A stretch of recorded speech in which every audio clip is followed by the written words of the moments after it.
the issue, and you've been asked about it, and you've spoken about it, and that is China's support of Iran. How big a discussion was that today? We discussed it. I mean, when you say support, they're not fighting a war with us or anything. No.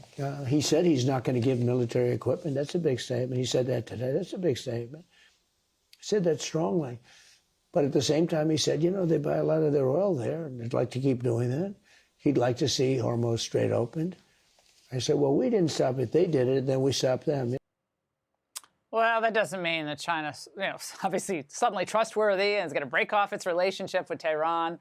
They've spent years trying to have it both ways, benefiting from cheap Iranian oil and then deepening its ties with Iran, all the while pretending, oh, we're neutral. Here to weigh in is Nathan Sales, Ambassador at Large, former counterterror coordinator under Trump. All right, Mr. Ambassador, lots to unpack here. But, you know, I keep thinking when I hear all this, and Hannity's full interview with the president is seen at 9 p.m. Eastern tonight, so everyone tune in for that.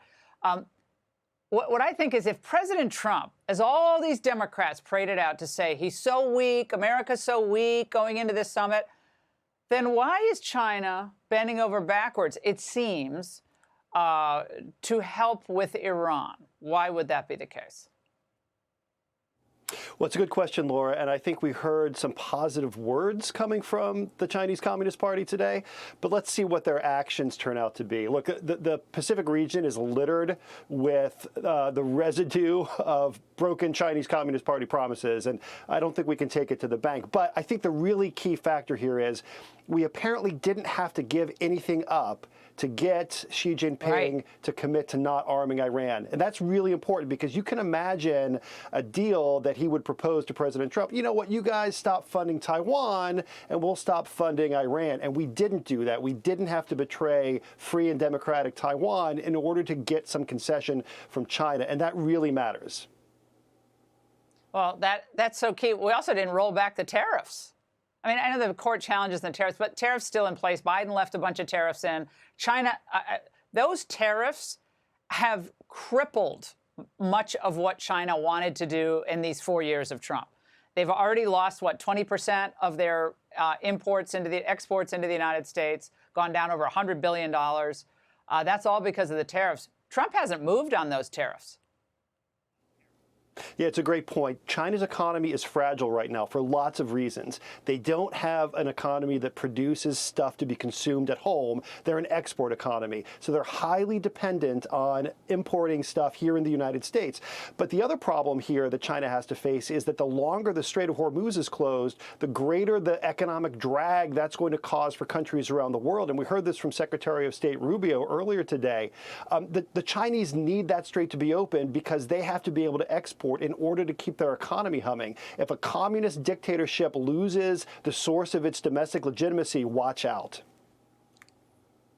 Well, I think you're also hearing from Democrats basically saying, like Adam Smith was saying earlier today, on Wednesday, that America is suffering far more than China because of this Iran war. I mean, I don't want to minimize the cost of fuel and everything. It's very high. It's very difficult for working class people, and we care about them first and foremost. But is that true, as what the Democrats are saying? China's suffering more? I mean, less than we are? I think China.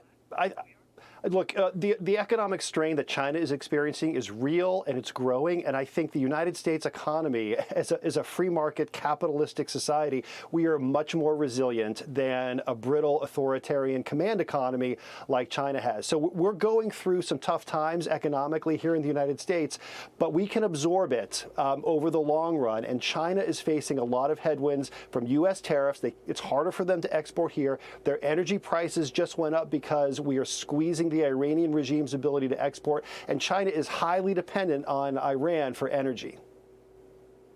So you think the anti-missile technology that we're very concerned that China private companies are selling, you think that she would actually pull that back? Well, he said he was going to not arm Iran.